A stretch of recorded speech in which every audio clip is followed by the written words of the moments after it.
मगर दोनों में से हमको फर्क पड़ा। जो हम करते थे उसमें हमको, जो 11 बजे करते थे उसमें हमें संतुष्टि था, हमें लगते थे कि हाँ। और ये सुबह वाला जो किए हैं तो हमको कुछ समझ में 2 दिन 3 दिन किए, इसी पर समझाया। मतलब साहब को तो कहना है कि एक माला से प्रणाम कीजिए सुबह 24 घंटा के अंदर में, सुबह कीजिए चला। अच्छा, सूत्र कायला करते हैं हम 3 सूत्र। सूत्र माने कि 3 सूत्र माने कि जे शिव के रास्ता पर चलना, शिव के राह पर चलना, जो शिव में महादेव ने साहब ने रास्ता बना, उस राह पर चलना। रास्ता जाएगा कहाँ? शिव तक। जब ये रास्ता पर जब चलेंगे ईमानदारी पूर्वक से तो शिव के रास्ता पर शिव तक पहुंचाएंगे।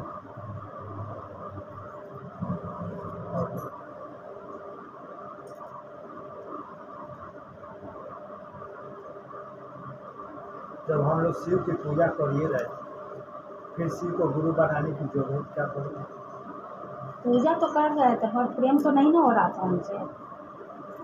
पूजा तो पूर्वज माने कि किए, हम भी किए, तो पूजा का अर्थ ही नहीं समझे कि पूजा का अर्थ क्या होता है।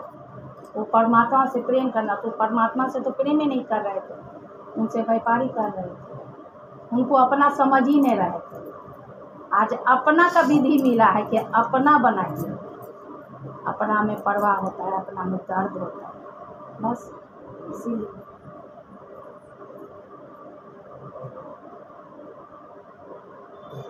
आप दीदी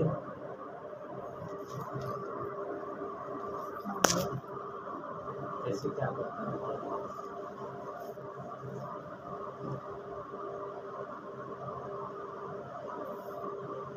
हम लोगों को,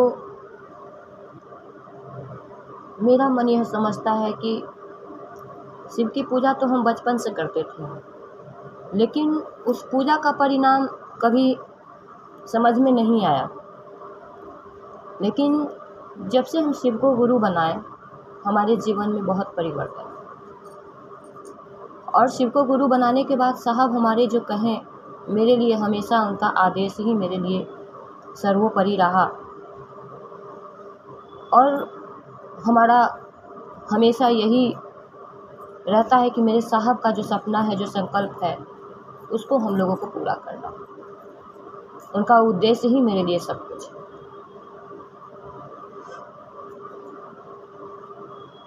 इसलिए हम लोग इस रास्ते पे चल रहे हैं और महादेव की दया, साहब दीदी की दया से, उनकी दया तो निरंतर बरस रही। महसूस होता है कि सिर्फ चाहत होनी चाहिए। चाहत है तो रास्ते अपने आप निकलते जा रहे हैं। और सचमुच में हर वक्त महसूस होता है कि उनकी दया हमारे साथ है और वो हमारे साथ करें। बाकी जीवन का, हम अपने जीवन में जो मिलना है वो तो मिल ही रहा है, तो उसके पीछे हम नहीं पड़ते हैं। मेरे लिए सबसे ज़्यादा ज़रूरी है जो मेरे साहब का संकल्प है, जो मेरे गुरु का आदेश है, मेरे लिए सबसे पहले वही।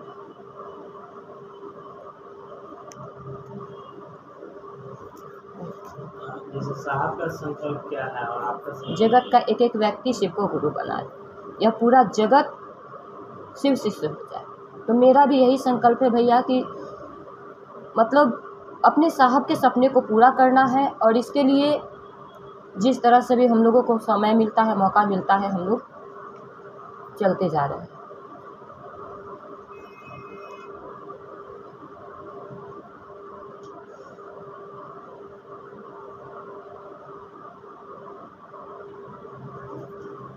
और कुछ और ऐसा रास्ता दिखाइए कि और अच्छे से हम लोग काम करें और सचमुच में यह सपना पूरा हो जाए। हालांकि भैया के बारे में बता देते हैं, हालांकि ये अपने तरफ से कुछ ऐसा बताएंगे नहीं, है ना। जो भी बताएंगे साहब का है कि कोनो स्पेशल चीज़ नहीं है, ये स्पेशल चीज़ दे रहा है ना। और प्रणाम करने का मुद्रा भी, जैसे साहब को भी हम देखे हैं, बापू सभागार में हमारा ड्यूटी रोड पर आता था,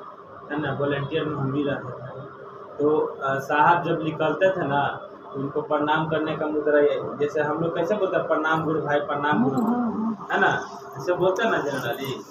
तो उस दिन गगन देव भैया जो आए थे तो बताया कि जो प्रणाम करने का तरीका बता दें, है ना। कितना लोग प्रणाम गुरु भाई और प्रणाम गुरु बहना कहते हैं, तो भदैया बेनवा की तरफ खुल जाता है, जैसे है ना। तो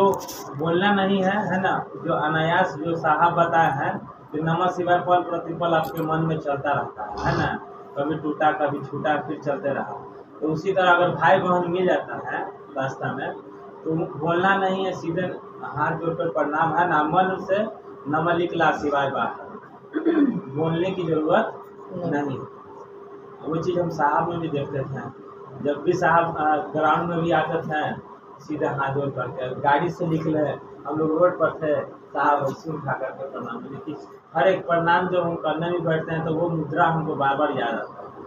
साहब। जैसे भैया बोल रहे थे कि किसी आप माता पिता को प्रणाम करते हैं तो क्या बोलते हैं? कुछ नहीं, बस उसी तरह। अब प्रणाम करने का मुद्रा में भी बताया, जैसे नमः शिवाय से ये तो समझ में आ गया कि नमः शिवाय करना कैसे है ना, कि अनायास जो चल रहा है चलते रहा है रास्ता में। हाँ हाँ मुद्रा बोल रहे हैं। हाँ, जैसे कहने का मतलब है कि अब मान लीजिए 108 दाना के माला को प्रणाम करते हैं हम लोग, तो उसमें बताए थे कि साहब का चर्चा भी ये आया था, है ना, दोनों का क्या विधि है। जैसे आदमी दो वो एक टांग पर टेम्पू पर एक टांग टमटम पर रखेगा तो गिर जाएगा, तो उस उदाहरण के तहत बताया गया कि मान लीजिए कि आप प्रणाम करने बैठे माला ही से, है ना, जैसे अपने माँ या बाबू जी के केकरो प्रणाम करने जाता है ना, तो हाथ जोड़ के तो नहीं, जैसे चाचा चाची के है, माँ पिता के समान वो भी है, चाचा चाची है चाहे भाई बहन है, तो प्रणाम चाची, आप बगलों के आदमी को प्रणाम चाची प्रणाम भैया, ऐसे ना करते हैं। हाँ अब माँ के जो प्रणाम करने जाते हैं हम लोग, तो डायरेक्ट पैर छू के प्रणाम करते हैं, उसमें हम लोग बोलते कुछ नहीं है। जैसे वही मुद्रा हुआ, यानी प्रणाम करने का, यानी पैर छू के प्रणाम करना, है ना, तो डायरेक्ट पैर छू के कि हम अपने माँ और बाबूजी को प्रणाम कर रहे हैं, है ना, पैर को स्पर्श करते हैं। उसी तरह माला पर भी बताया गया कि माला से यदि हम लोग प्रणाम भी करते हैं ना, तो ऐसे ना करते हैं हम लोग, जैसे ऐसे पकड़े हैं, ठीक है, तो ऐसे पकड़े हैं तो इसी से न खींचते हैं, तो वो ध्यान होना चाहिए। जैसे अगर फोटो में कि महादेव जो नजर आते हैं वो, है ना, तो उन्हीं के चरण को ध्यान करते हुए लगे कि अपना मेरा ध्यान, यानी नमन प्रणाम जो भी मुद्रा कहिए जो कहिए हमारे महादेव के चरण पर जा रहा है, यानी मेरा सर उनकी चरण पे झुक रहा है। जैसी झुका तो एक माला खिंचा गया, है ना। हाँ, नमः शिवाय नहीं करना। हाँ, नमः शिवाय नहीं, यही ना बताया गया था, नमः शिवाय नहीं बोलना। हाँ, नमः शिवाय तो जैसे वो अलग हो गया, यही बताया गया कि नमः शिवाय जो है, हाँ हाँ ठीक, हाँ और लोग हैं सब।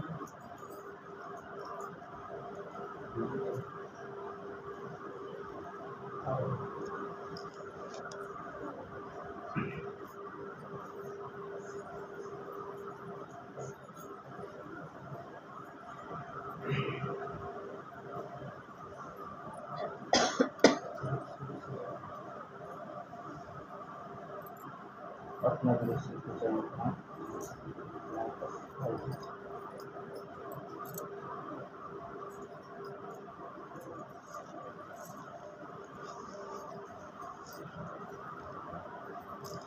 देखिए, हम लोग यहाँ एकत्रित हुए हैं अपने शिव गुरु के विषय में बातचीत करने के लिए कि वो शिव जो मंदिर के शिव हैं वो हमारे अपने शिव कैसे हैं। इसी क्रम में यहाँ हम आए हुए हैं, करते भी हैं हम शुद्ध इसीलिए कि हमारा मन अधिक से अधिक गुरु के चरण में लगे, हमारा ध्यान गुरु के चरण में लगे। इसके लिए साहब हमारे आपके बीच 3 सूत्र सहायक 3 सूत्र दिए कि 3 सूत्र करेंगे हम आपको धीरे धीरे धीरे धीरे हमारा आपका रिश्ता परमात्मा से जुड़ जाएगा, गुरु से जुड़ जाएगा। जो पहला सूत्र है कि हे शिव आप मेरे गुरु हैं, मैं आपका शिष्य हूँ, मुझ पर दया करो। पहला सूत्र में हम आप बोलते हैं कि हे शिव आप मेरे गुरु हैं, आप मेरे हैं, मैं आपका शिष्य हूँ, मुझ पर दया करो। हम आप तो बहुत आराम से बोलते हैं कि हे शिव आप मेरे हैं। उसके बाद हम आप बोलते हैं कि मैं आपका हूं, मुझ पर दया करो। लेकिन सोचने वाला बात है कि जितना हम लोग आसानी से बोलते हैं कि हे शिव आप मेरे हैं, उतना हमारा आपका मन लगता है क्या? मन कहता है क्या कि ये शिव मेरे? जिस तरह धरती के उदाहरण लीजिए, 2 बच्चा हॉस्पिटल में है, एक आपका है और एक कोई दूसरे का है। जितना दर्द आप अपने बच्चे के लिए आपका मन तड़पेगा, उतना दूसरे के बच्चे के लिए मन तड़पेगा। हम आप ये जरूर बोलते हैं कि भगवान उनको भी बच्चा के ठीक कर दे, लेकिन बेचैनी जितना अपने बच्चे के लिए है उसने वो दूसरे के बच्चे के लिए नहीं। ठीक उसी तरह और साफ इसी बात को बोलते हैं कि परमात्मा है, ईश्वर है, उसके लिए बेचैनी सबका है। लेकिन काहे लिए हमको आपको बेचैनी? हमको आपको मात्र इसीलिए बेचैनी है कि वो शिव हमको धन दे दे, बेटा दे दे, घर परिवार सुखी शांति सब कुछ संपन्न कर दे, इसीलिए बेचैनी है। वरना रिश्ता बनाने के लिए हमको आपको बेचैनी नहीं है। लेकिन ये सूत्र जो है, सूत्र करते करते हमारा आपका मन धीरे धीरे रिश्ता बनाने को मजबूर होने लगेगा। अभी तो हम आप बोल रहे हैं इस क्रम में कि हे शिव आप मेरे गुरु हैं, मैं आपका शिष्य, मुझ पर दया करें। दया कल मुंह से बोल रहे हैं कि दया करें, लेकिन हमारा आपका सोच क्या है कि मेरा ये काम बिगड़ रहा है, हो जाता तो अच्छा लगता। मेरा बेटा गया है नौकरी के लिए, नौकरी हो जाता तो अच्छा लगता। हम आप अभी इसी को दया समझ रहे हैं कि हमारे आपके जीवन में जो भी लौकिक काम हो रहा है उसी को हम आप दया समझ रहे हैं कि महादेव को हमको दया है और महादेव को चेला है। लेकिन सही में आप चलिएगा, गुरु शिष्य से जब रिश्ता जुटेगा तो संसार की वस्तु धीरे धीरे फीका पड़ने लगेगा और गुरु अच्छा लगेगा। और इसीलिए हमको आपको याचना करना कि हे शिव आप मेरे गुरु हैं, मैं आपका शिष्य, मुझ पर दया करिए। दया ऐसी करिए कि मैं आपका हो जाऊं, आप अच्छे लगने लगे, चाहे आदि आपके कामे आ जाएं। इसके लिए तो हमारा आपका मन नहीं सोचता है, लेकिन ये काम एक दिन भी होता नहीं है। धीरे धीरे करिएगा तो धीरे धीरे मन समझने लगेगा, हे शिव आप मेरे गुरु हैं, मैं आपका शिष्य, मुझ पर दया करिए कि हम आपके काम में आ जाएं। काहे लिए काम में आ जाएं? शिव को जब से हमने गुरु माना है तब से हमारी तमाम इच्छा गुरु पूर्ति करते हैं। जो लोग भी जो चीज नहीं हम आप सोचे हैं वो भी सारी काम हो रहा है, सारी काम हो रहा है। लेकिन धीरे धीरे जब ये सारी काम होने लगेगा तब हमको आपको धीरे धीरे सोच बदलेगा कि महादेव तो बहुत कमाल के गुरु है, सारे काम करते हैं। थोड़ा इनको देखेंगे काम में आ जाएंगे तब क्या होगा।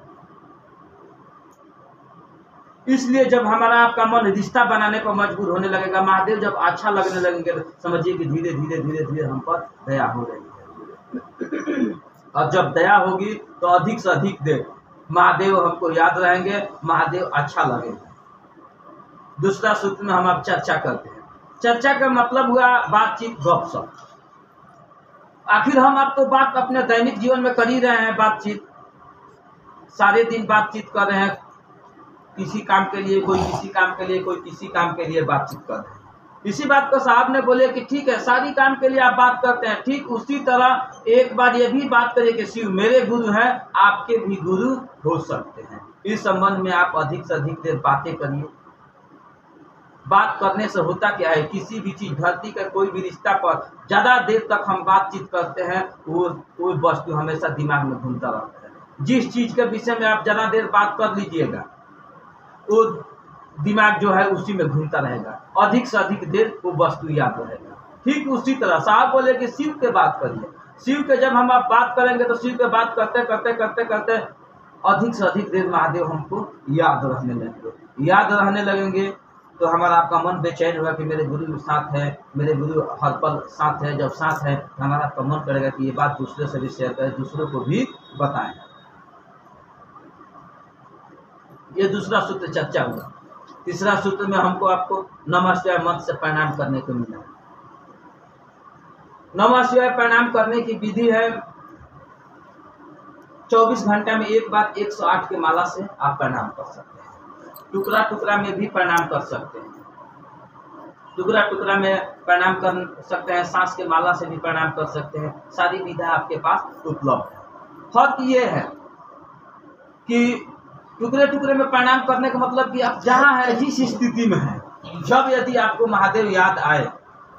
एक बार महादेव को प्रणाम करिए। फिर आपका मन अपने कामों में लगा है, अपने काम में घूम रहा है, फिर महादेव याद आए, फिर एक दो बार आप प्रणाम किए, टुकड़े टुकड़े में प्रणाम कर रहे हैं। सांसों की माला, जहाँ तक बात है कि हम आप निश्चित बैठे हैं, शांत बैठे हैं या कुछ सोच रहे हैं। जब कुछ सोच रहे हैं, बैठे हैं, तो थोड़ा सोचिए कि मेरा सांस जा रहा है तो नमः कह के जाता है, और आ रहा है तो शिवाय कह के आ रहा है। मैंने जा रहा है तो नमः, आ रहा है तो शिवाय, मैंने इस सांसों की माला से हम आप नमः शिवाय कर रहे हैं। अब रही रुद्राक्ष के माला से। रुद्राक्ष के माला से यदि आपको कुछ नहीं पता है, जमीन पहली बार आप शुरू कर रहे हैं, तो आपको जिस तरह समझ में आ रहा है, जैसे मान लीजिए हम लोग माला लेते हैं, नमः शिवाय नमः शिवाय नमः शिवाय नमः शिवाय करते हैं, अधिकतर लोग नमः शिवाय करते हैं। ठीक है, यह भी कोई गलत नहीं है, लेकिन कुछ दिन कर रहे हैं, धीरे धीरे जब हम आप अस्थायी होंगे, कुछ दिन करेंगे, अभ्यास करेंगे, तो हम आप सोचिए कि जो नमः शिवाय बोले हैं, इसको अब भाव में लिया जाए। मैंने भाव में इसको प्रणाम करना है। भाव प्रणाम करने का मतलब हुआ कि हम आप बैठे हैं और माला लिए हैं और सोच रहे हैं कि महादेव मेरे सामने हैं, महादेव मेरे सामने बैठे हैं और मैं उनको प्रणाम कर रहा हूँ। जब हम आप सोचेंगे कि महादेव मेरे सामने और मैं उनको प्रणाम कर रहा हूँ, उस समय न मुख से नमः शिवाय निकलेगा, कुछ नहीं निकलेगा। हमें लगेगा कि मेरा सर झुका और गुरु को हमने प्रणाम किया। जिस तरह अभी अब बातें हो रही थी कि और लोगों को हम आप प्रणाम करते हैं तो बोलते हैं चाचा प्रणाम, अंकल प्रणाम, आंटी प्रणाम बोलते हैं, लेकिन माँ बाप के पास जब जाते हैं तो वहाँ आवाज़ मुंह से नहीं निकलती। क्यों आवाज़ नहीं निकल सकती है? वहाँ हमारा आपका भाव है, ये मेरे माँ है, ये मेरे पिता है, बस हम अब जाते हैं चरण स्पर्श कर लेते हैं। मैंने वही को भावपूर्ण जब आप प्रणाम करिएगा तो उस समय आपके मुंह से आवाज़ नहीं निकलेगा। जब अकस्मात आप महसूस करिएगा इस बात को, जब अकस्मात कोई अपना आदमी मिलेगा ना, तो वहाँ शब्द मुंह से नहीं निकलेगा, आँख से आंसू निकल जाएगा लेकिन मुंह से शब्द नहीं निकलेगा। हम आपको समझ में नहीं आता है, हम आप तुरंत चाहते हैं कि गले मिल लें, बहुत काफ़ी दिनों के बाद मिल। ठीक उसी तरह हम आप महादेव को भी सोचे कि महादेव मेरे सामने आए हुए हैं और मैं उनको प्रणाम करता हूँ। तो जब उस समय आप प्रणाम करेगा तो ना नमः शिवाय बोलने की जरूरत पड़ेगा, ना कुछ करने प्रणाम बोलने की जरूरत पड़ेगा, वहाँ कुछ जरूरत नहीं पड़ेगा। वहाँ बस सीधा सीधा मन पाएगा, मन लगेगा कि हम चरण में झुकाए हैं और प्रणाम बोल। मन ये मन की बात है। इस तरह ये 3 सूत्र करना है। कलाई में कंगन पहनना है, 12 दाना का जो कंगन है रुद्राक्ष का, इसका महत्व 12 दाना के 12 राशि, 12 ज्योतिर्लिंग, 12 सूर्य, नक्षत्र, ग्रह सब मिलकर ये 12 दाना का कंगन बना है। जी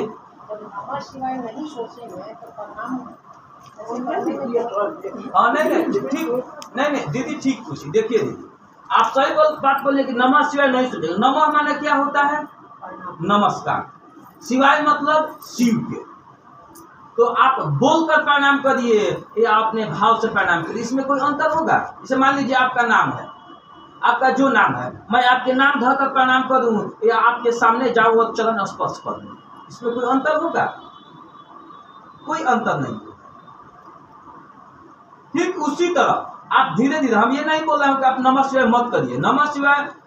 आप अब आपसे नहीं हो रहा है तो नमः शिवाय कर रहे हैं, लेकिन इसको धीरे धीरे ये बात सोचिए कि महादेव मेरे जब सामने हैं तो अब बोलने की क्या जरूरत है, डायरेक्ट स्पर्श करके मैं प्रणाम करूं। मैंने इस बात को मन से सोचना है।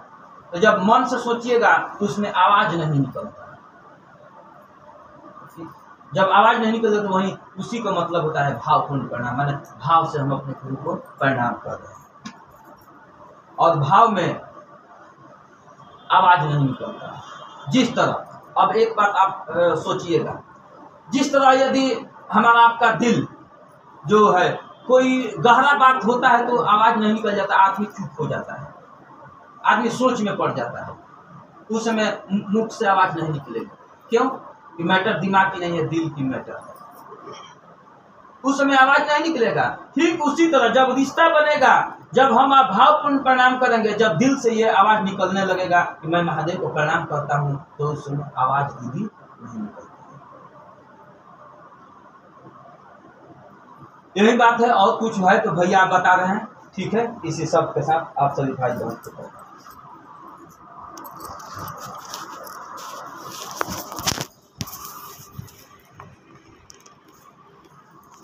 ढाबा सब गुरु भाई, सब गुरुवान चर्चा करते हैं।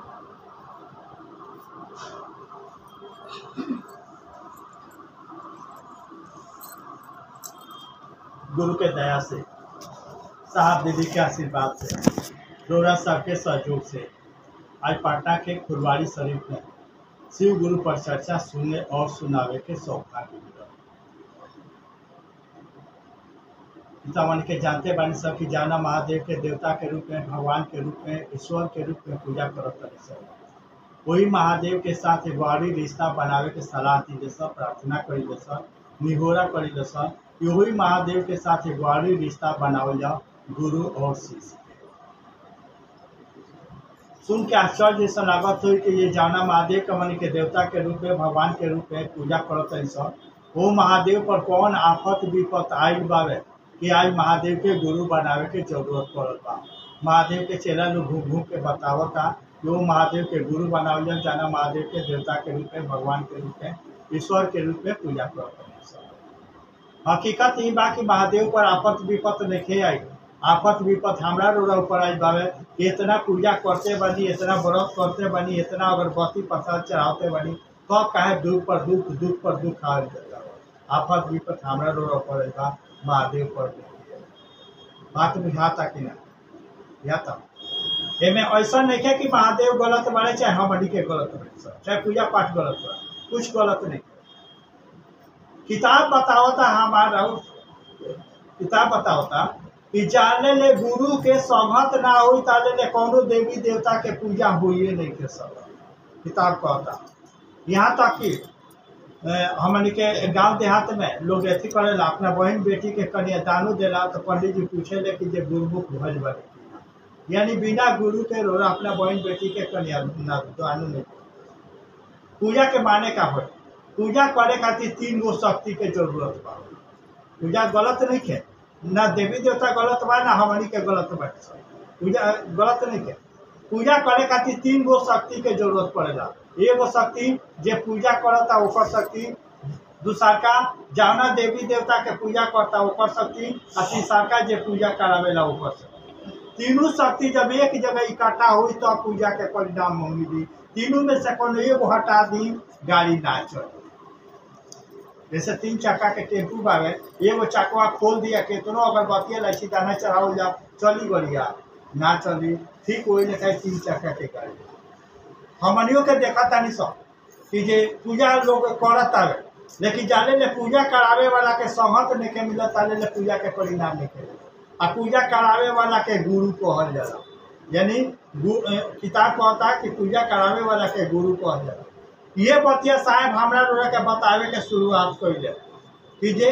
जैसन गुरु के बारे में किताब कहता, का साहब कहले कि ये महादेव के गुरु बनावल जा। धरती पर आवली लोग गुरु नहीं थे का, एकरा पहले लोग ना रहे का। आज का जरूरत बा कि महादेव के गुरु बनावे के पड़ता। पहले गुरु लोग रहे, मीरा के गुरु रहे रविदास, गोरखनाथ के गुरु रहे मछेंद्रनाथ, विवेकानंद के गुरु रहे रामकृष्ण परमहंस, पहले भी गुरु लोग रहे। लेकिन आज महादेव के गुरु बनावे के का जरूरत पड़ता? तो वो सोचले बानी सब, ये बताई। पहले धरती पर लोग गुरु रहे न भाई, आज महादेव के गुरु क्या बनावे के पड़ता? ये लेखा सब जैसन गुरु के बारे में किताब कहता। गुरु किताब क्या कहता? किताब कहता कि जे गुरुर ब्रह्मा गुरुर विष्णु गुरुर्देव महेश्वर गुरु साक्षात पर ब्रह्म तस्मै श्री गुरु नमः। यानी गुरु के जो परिभाषा किताब बतावता कि गुरुर ब्रह्मा गुरुर विष्णु गुरुर्देव महेश्वर गुरु साक्षात पर ब्रह्म तस्मै श्री गुरु नमः। यानी गुरु ऐसा होके के चाहिए जेकरा अंदर ब्रह्मा के शक्ति होके, गुरु ऐसा होके के चाहिए जेकरा अंदर विष्णु के शक्ति होके। गुरु ऐसा होके के चाहिए कि परमात्मा से एक में एक होके, जाना के साहेब कहले के अभिन्न तो यानी दू भी नहीं के एक भी नहीं के, एक भी नहीं के दू भी नहीं, ओकरा के अभिन्न संबंध कहल जाला साहब के चर्चा। अभिन्न यानी परमात्मा में गुरु में अंतर ना होके के चाहिए, दोनों एक होके। जेना के लोग साहेब के माते के कहत साहेब में माते में कौन अंतर देखे, ठीक वही लेखा गुरु के माने भाई जो परमात्मा से एक में एक होके, परमात्मा से भी पड़े अगर कोनो सत्ता होके जेका के पर ब्रह्म कह जाला। गुरु हमार ओइसन होके के चाहिए। किताब ओइसन गुरु के बारे में कहता कि ओइसन गुरु के चेला बनल जाई, तब हमरा रोरा से पूजा पाठ के परिणाम मिली। और ओइसन गुरु हमरा रोरा के अपना जैसन बनावे। बात बुझाई जाता।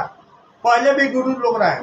रोन के सुनक है कि मीरा के गुरु रहे रहीदास। रहीदास जूता चप्पल सियस, कठरा में जाना, कठरा में चमड़ा के जूता चप्पल भेवस, वही में गंगा जी आ जा। कहल जाला कि मन चांगा तब कठौती में गंगा, यानी रहीदास के मन परमात्मा से एक में एक रहे, मन साफ रहे तब तो गंगा जी उनका कठरवा में आ जा। हमनी के तो गंगा जी के जातो बानी सब, तो गंगा जी नहीं की बेटा आप बुझाता। मन चांगा तब कठौती में गंगा, यानी उतना पहुंचो रहा तब मीरा जैसा चेहरा पैदा कर। यानी परमात्मा में उनका में कोनो अंतर ना रहे, तब खोजा सब गंगा जी चला सबका कटरवा में। बात बुझाता कि ना हमारा बुझाता, यानी उतना पहुंचो रहा तब मीरा जैसा चेहरा पैदा कर। गोरखनाथ के गुरु रहे मछेंद्रनाथ, मछेंद्रनाथ के गुरु महादेव ना, विवेकानंद के गुरु रामकृष्ण परमहंस। रामकृष्ण परमहंस के बारे में के देखे जानते, माँ काली अपना हाथ उनका के किया हो, अपना जांघा पर धर के उनका के सुताओ, खो के सुताओ। इतना पहुंचो रहा तो हम विवेकानंद जैसा चेला पैदा कर। बात बुझाता कि ना। वैसन गुरु के एबरा धरती पर अभाव बा। रहीदास ऐसन, मछेंद्रनाथ ऐसन, वशिष्ठ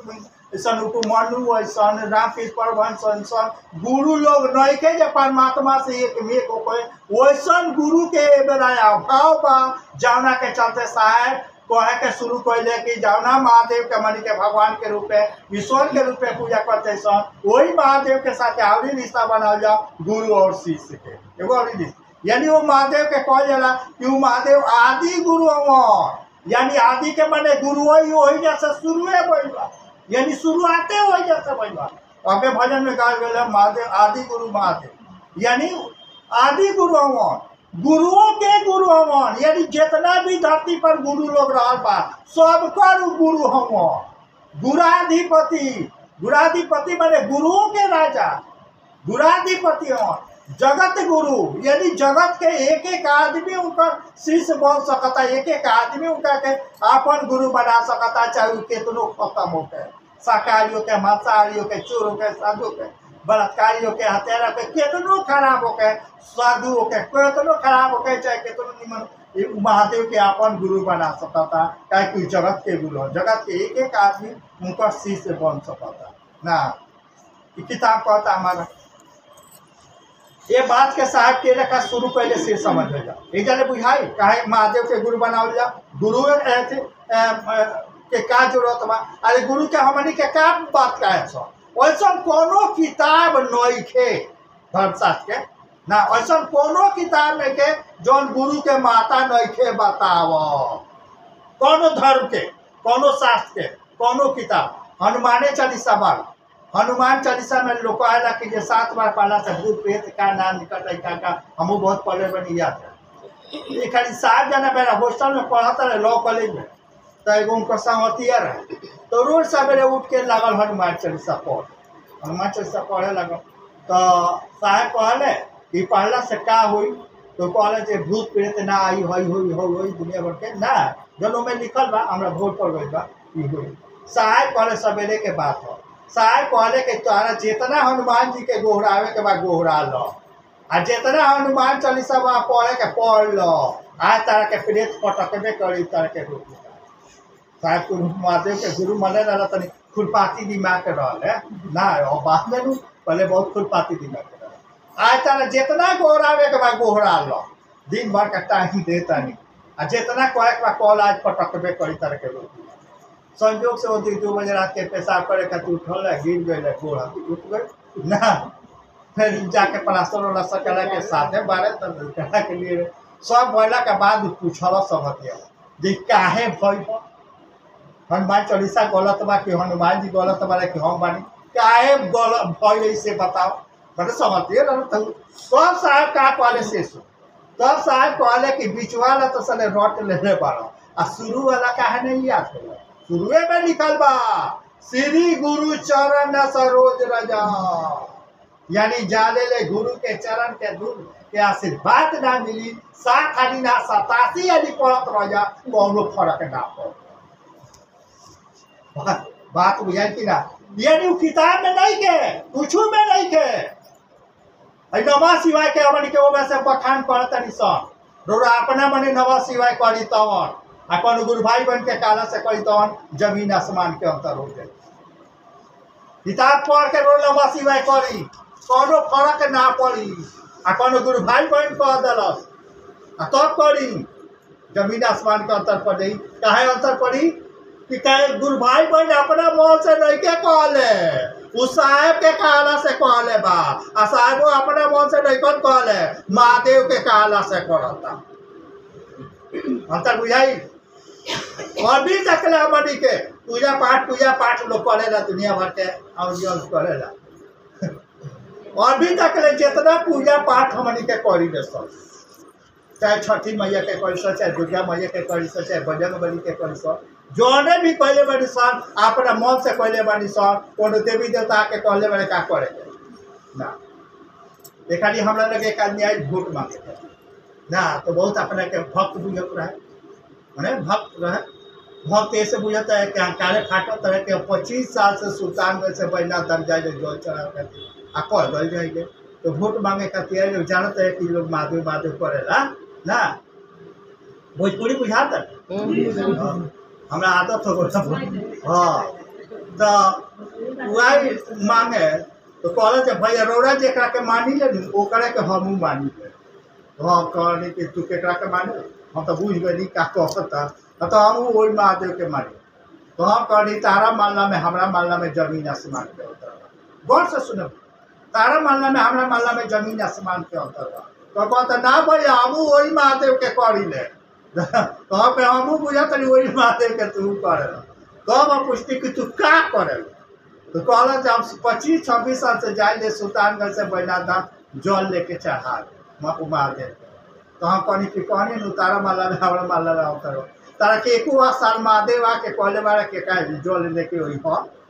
कहले बारे अतर ना तो हम कहनी तारा माला में हमारा माला में तू जल करता तो अपना मन से करता ऐसा सहारा चलता अभी तो सारा चलता एको आदमी बता दे दुर्गा जी आके कहले बड़ी की कालसा धरियो आ व्रत करी एक आदमी पूजा धरती पर बता दे अतर ना तो हम कहनी कि 1 महीना के बाद छठ आई एक आदमी कह दे जो छठी मैया आई रही कहलिए छठ कर अतर ना तो हम कहनी ये अंतर बा तू जौन करता रह तहन अपना मन से करता रह हम जौन करतनी मन से चाहे बिना मन से हम जौन करतनी अपना मन से नहीं करत महादेव के कहला से करत बुझा गई चर्चा में पूजा पाठ में यदि हम जौन करतनी अपना मन से नहीं करत महादेव के कहला से करतनी धरी अभी धर दी अभी धरी में ओके रखियो बात बुझाई पूजा पाठ में शिव चर्चा में यानी ये महादेव साहब से कहले कि हरि जी तुम जो करते हो सो दूसरों को करने के लिए कहो यदि कुछ में नहीं थे कुछ चर्चा में नहीं थे कि महादेव अपने मुहैया से कह देने बड़े ये से में ताकत छुपल बा अपना मुंह से कहले बड़े हरि जी तुम जो करते हो सो दूसरों को करने के लिए कहो उनका बोलिया में ताकत रो लगी साधु संत के कहानी सुन लो थे कि उजाला ना साहबे का लगा के ऊपर जा से होई कर लियो कोयटा में बा उनका बोलिया में बा जैसे हमनिए के साहब का लगे बैठे सब तो के आई कहे कि देखी ना हम हे तना जी से बीमार बनी हे जा देखनी हे जा देखनी है देखनी उनको से लेवे के तरीका जाने के रहता ना बिना तरीका थी ना होता ना उठ के कहे हम हाँ यही लगा कहते बड़ी काम करे बड़ी गंजन ना साहब कहिए कि जा कौन होम्योपैथिक डॉक्टर से देखा ली साले जहाँ कहले कि हम देखाओ नहीं गई भैंसिया पानी पे हाँ तो यही तो हमनी के लगे रहे केहू तो तुरंत दादे से बच गई मिलल में तो धर जहाँ कटलिस की गई जहाँ कहली कि ना हम देखौले बनी गई हाँ तो यही यानी कहते रहे कि होम्योपैथिक डॉक्टर से दिखाओ अब जाई होम्योपैथिक डॉक्टर साला सरलियो होम्योपैथिक डॉक्टर से देखा ठीक हो जाई काहे कि जो वो डॉक्टर में नहीं के साहब के बतिया में बा अब बुझाई कि ना कोनो भी साधु संत के लगे चाहे मान ली कि साहबे कहते ना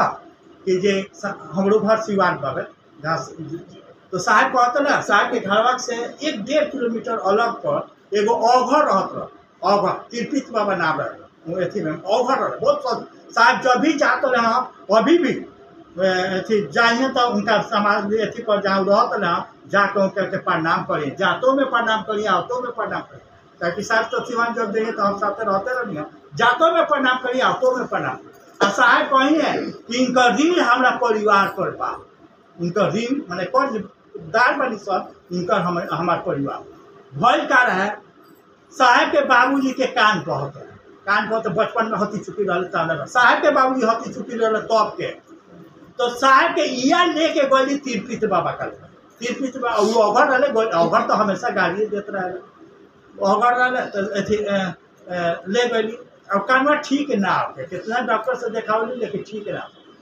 तब लेके कहल कि चल ले जा बाबा का लगे ही 1-1.5 किलोमीटर पर तो लेके जा तो गए तो पूरा खिंचे गड़िया घर तो गाड़ी दे तब वो हटली ना साहब के हिया साहब के बाबूजी के लेके गए तब वो हटली ना खिसिया के हेते माटी निकल ले कान पर लगा दी है ना ले कान पर लगल ठीक हो गई वो मटिया में रहे हमने कहते 1 टेलर माटी लगा दी सब तो सलाउली बोटी ना यानी उनका बोलिया में रहे बात समझे लोग बात समझे वो माटी में ना रहे उनका बोलिया में रहे कान में लगौली ठीक हो गए वैसे साहब कहले कि कर्जदार पानी से नमन मैंने उनका बाबू को ठीक नहीं लगा ठीक हो रखा शिव चर्चा में कुछ नहीं के महादेव के आदेश में ताकत बा महादेव के कहला में बा ना कहिए कि नमः शिवाय अपना मन से रोड़ा करी तवन अपन गुरु भाई बहन के काला से कर ताकि गुरु भाई बहन अपना मन से लेके कह उस साहब के काला से कहता साहबो अपना मन से लेकर कह महादेव के काला से करता ना एक ये रखा सब शिव पुराण में भी लिखल बा शिव पुराण में भी ये लिखा नहीं शिव पुराण में भी लिखल बा पार्वती पूछा तारी महादेव से कि घोर कलयुग में शिव पुराण के बात है एक वर्णन एथियो में बाव चले शिव की ओर में कई नंबर देखे या एक आओ चले शिव की ओर में साहब वर्णन कैले बा घोर कलयुग में जब पूजा पाठ देवी देवता गुरु भगवान संत महात्मा साधु पर से जब लोग के मन भाग जाई तो बेरा धरती के लोग के कल्याण कैसे होई शिव पुराण के बात महादेव कहता रहे पार्वती देवी जब ऐसा समय आएगा पंचाक्षर मंत्र नमः शिवाय मंत्र से लोगों का कल्याण होगा पंचाक्षर मंत्र यानी ये पंचाक्षर मंत्र नमः शिवाय मंत्र से लोगों का कल्याण होगा बात बुझा था कि ना ये मात्र अनुसार के महादेव देले पहल का हाली जे लोग करी ओकर कल्याण होई पहलका हाली महादेव 3 सूत्र कैसे तो 3 सूत्र में पहलका तो नमः शिवाय नु मिलल महादेव की या तुर्की में मुजफ्फरपुर जिला बात बुझाई यानी पहलका हाली महादेव पंचाक्षर मंत्र नमः शिवाय दयाल है नमः शिवाय कहते जना के शिव पुराण में वर्णन बा नमः शिवाय में नहीं के नमः शिवाय महादेव देने वाले साहब के क्लियर होता कि ना नमः शिवाय में कुछ नहीं के ये मात्र महादेव को हथेले बारे करे के ये से में ताकत छिपल बा आ कहल जाला कि गुरु के आदेश में उतने ताकत होला जितना गुरु में ताकत होला क्लियर भाई। यानी जौन भी नौ मास कोई जाए जे लेखा साहेब कहता रहे जे लेखा महादेव कर वो लेखा कल जाए तो धीरे धीरे धीरे धीरे जौन गुरु के ताकत बा तो चेलवा में उतरी साहेब में उतरल किताब ताकि गुरु के आदेश में ताकत होला आ कहल जाला कि गुरु अपने शिष्य में उतरे ले शिष्य में उतरे खातिर जौन गुरु कहत रहे तो कहले गुरु माने शिष्य में उतरे खातिर बेचैन बड़े शिष्य वो लायक हो जाओ माने महादेव के लायक हो जाओ और सूत्र तो कहले के काम मकसद बा मकसद कुछ नहीं है महाप्रभु महादेव के लायक हो जाए सब एकरा खातिर 3 गो कामवा करे के बा क्लियर होता कि ना महादेव के लायक हो जैसे साहिब जने मेरा महादेव के गुरु मान ले कौन सूत्र मंत्र रहा है कुछ रहा है सब लोग पुरान बात जानते वाली लोग कुछ ना रहे कुछ ना रहे वो तो जानतो ना रहे कि महादेव गुरु के काम पर किताब कहता ऋषि मनीषी कहता कुछ ना जानत रहे अनजान में महादेव के गुरु मान ले खाली एगो ख्याल आई कि गुरु भगवान बोले तो भगवान गुरु का ना भगवान शिव के समझते ले शिव के गुरु मान ले तो जानतो ना रहे जानते ना लेकिन मनले तो मनले हमारा लेखा ना कब एसी मारता कब डीसी मारता एसी डीसी पूजा तरी कब हेने माथा पटकाता नहीं सर कब हेने माथा पटकाता है सर कब होने पटकाता है सर कब होने पटकाता नहीं सर वो लेखा ना रहे साहेब बात समझे लोगी यानी साहब जाने मेरा माँ ना जानो तले तो जाना बेरा महादेव के गुरु मन ले जाना बेरा जय ना जाना बेरा मन ले तोने बेरा 3 गो कसम खैले पहिलका कसम खैले आज से कोनो शरीरधारी आदमी के गुरु जे भी शरीर में बा कि गुरु लोग से ठगाई डाले धोखा पर धोखा धोखा पर धोखा फैले डाले ऐसा शर्त लगा डाले कि आज से कोनो शरीरधारी आदमी के गुरु न बने दूसरा का कसम खा कल है शिव भी शरीर ढ के वही है कि शिव के रूप में प्रेत उल्लू बनौले रहे कैसे बुझाए कि ओरिजिनल हवन की डुप्लीकेट हुआ ना अभी तो ओरिजिनल बुझ के 2 साल ले पूजा कैले ना तो शर्त लगा दिले कि तू शरीर में अबो तब ना सीखे तीसरका का खैले से सुन ली तीसरका खैले कि आज तक जौन पूजा पाठ क्रिया साधा तंत्र मंत्र जंत्र कुछ जौन भी करो तनियो और कुछ ना करे हमार गुरु जौन कहिए जितना कहिए उतने करे ना चाहे हम बात रही चाहे बर्बाद रही हमारा मनवा इलाका होता का चाहे 25-20 साल से कमन पहनले बानी सन 25 साल से सूत्र कोरा तारी सन हमारा मनवा इलाका का नहीं क्या हो हमारा तो भाषा टाइट होला खड़ा मत माने लोग बात बुझाता हमारा मन कहने को जबकि सूत्र बात इतने के काम बा कि जे लेखा साहेब महादेव के गुरु मान ले रहा साहेब जाने मेरा महादेव के गुरु मान ले रहा साहेब के मन जे लेखा रहे समझे के प्रयास करे लोगी जाने मेरा साहेब महादेव के गुरु मान ले रहा साहेब के जब वो मेरा मन रहे वो लेखा हमारा मानवा हो जाओ एक खातिर 3 गो कामवा करे के बा जाले न वो लेखा मनवा ना हो ताले लवनी के महादेव के लाके ना हो के सब साहब यही खातिर कहले करे के कि तू करब तो तोरो मनवा हमरा का नहीं हो जाई आ जब तोरो मनवा हमरा का नहीं हो जाई तो जे लेखा महादेव हमरा साथे कहले बड़े वही लेखा तोरो साथे करी है रामा हो रामा जो हाल मोरा सो हाल तोरा रामा हो रामा ये न सोच के कहले तू महादेव के गुरु मान जे लेखा हमरा साथे बोलबा ओ लेखा तारा साथे होई ये बतिया तारा मन पर भारी हो जा एकरा खातिर कहले कि 3 गो काम कर हमारा मनवा लेखा काहे नहीं क्यों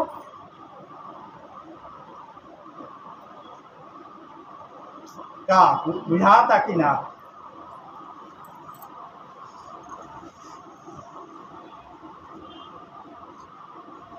साहब जब महादेव के गुरु मान ले 74 में 8 साल तक लेके उसे ना कर 75 में नमः शिवाय भी मिलल 8 साल तक लेके उसे ना कर यानी 8 साल के बाद साहब के मन समझ कि आदमी अगर महादेव के चेला हो जाओ जब मेरे चाचा का शुरुआत पहले न तो एगो स्लोगन लिख ले आदि गुरु शिव को गुरु रूप में प्रणाम निवेदित करना व्यक्ति को शिष्य बनाता है। शिव शिष्य होकर, गौर से सुनाई जाइए, क्या सोच रहे साहब के, शिव शिष्य होकर व्यक्ति के सारे लौकिक पारलौकिक मनोरथ अपने आप स्वतः पूर्ण होते हैं। स्वतः मने अपने आप, खाली रोड़ा महादेव के चेला हो जाए ओकरा बाद धरती से लेके आसमान तक कोयला जैसा कुछ नहीं के सब अपने आप होके लगी। का सोच बसा है व्यक्ति के सारे लौकिक आदमी कहता रहा है। आदि गुरु शिव को गुरु रूप में प्रणाम निवेदित करना व्यक्ति को शिष्य बनाता है। शिव शिष्य होकर व्यक्ति के सारे लौकिक पारलौकिक मनोरथ स्वतः पूर्ण होते हैं, स्वतः पूर्ण होते हैं। मैंने परीक्षा की है, लेकिन इस साहब के बाद धरती पर तो एक से एक लोग आई, लेकिन इस तरह के बात क्यों ना कहे। क्या कहते रहे, मैंने परीक्षा की है, यानी हम महादेव के जचले बनी 8 साल में जचला के बाद ही मिलल बा, 74 से लेकर 82 तक मैंने परीक्षा की है। आपकी परीक्षा प्रार्थनीय है, जे लखा हम जचले बनी वही लखा तू जांच लो। एक खातिर हम तार से प्रार्थना करतनी, तार से निहोरा करतनी, यही के शिव चर्चा कहल जाला। दोस्तों हो कौन सी शिव चर्चा, बात बुझाई। यानी 8 साल तक जांचला के बाद हमरा रखे कह, यानी लौकिक पारलौकिक दोनों अपने आप हो जाए। ये इतने पर नहीं साहब छोड़ो। साहब से जब महादेव कहले 86 में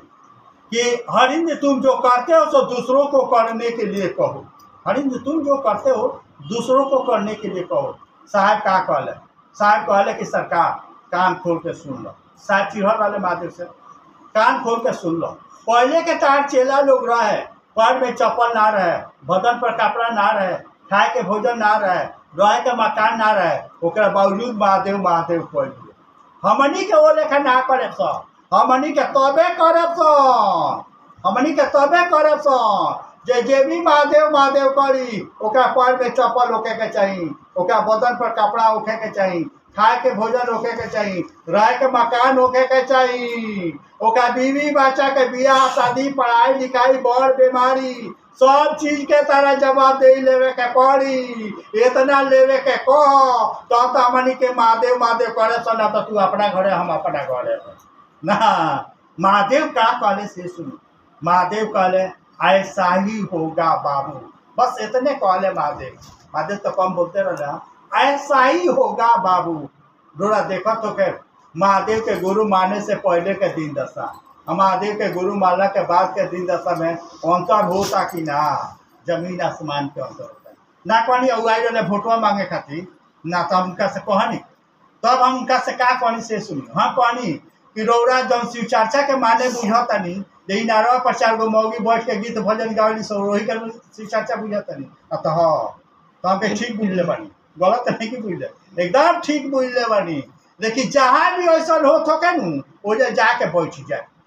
और जब जहाँ भी हो थके जाके बैठ जाए, और जब खत्म हो जाओ तो अब वो लोग से पूछे कि कोयला से का होला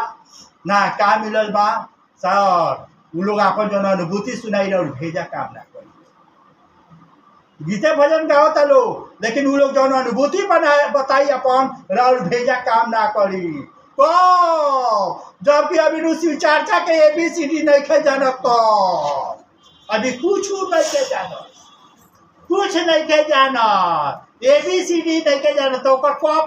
भी नहीं के जानत। हरिंदर भैया की अमन मीना दीदी के कुछ नहीं के जानत, तब अपन अनुभूति सुनाई तरह और भेजा काम ना करी। जे क मालूम हो जाए, ABCD मालूम हो जाए, तो या का बात बुझाई कि ना। यानी सूत्रवा कहल जाई, सूत्र यही खातिर करे के, जैसे मान ली कि हम ये जाए आई बनी, हम ये जाए आई बनी, रोल से कह दी झूठों में बोल दी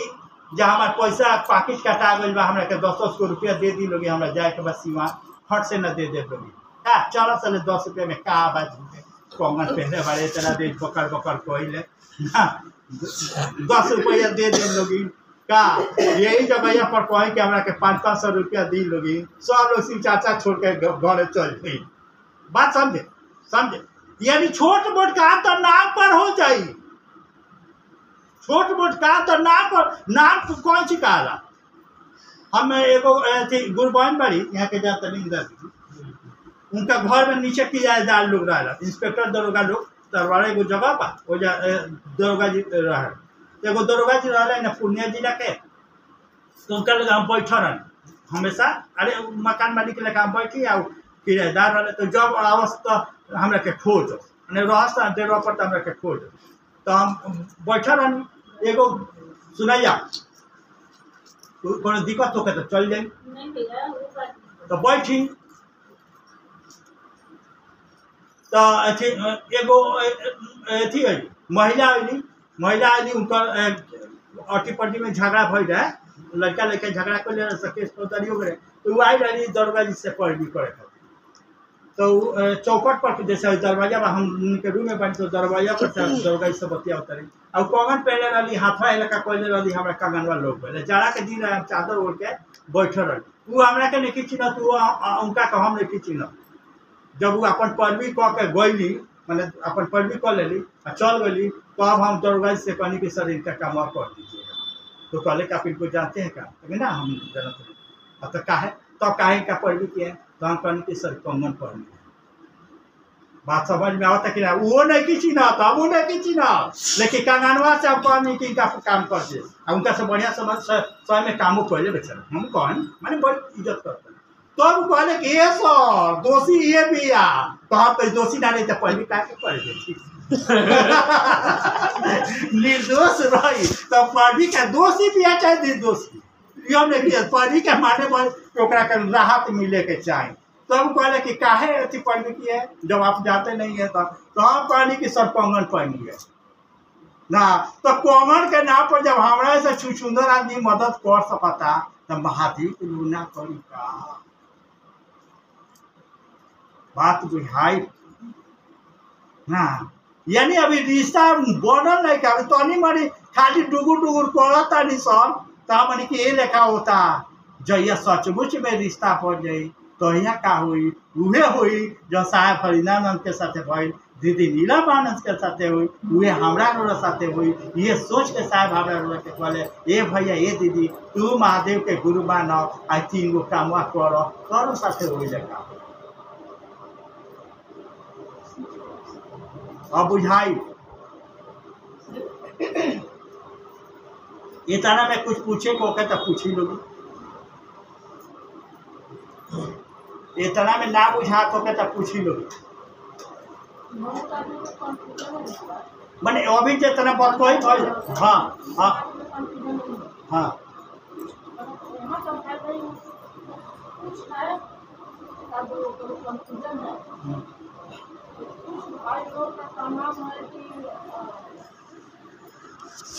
गुरु है तो गुरु के बातें हम आप करते हैं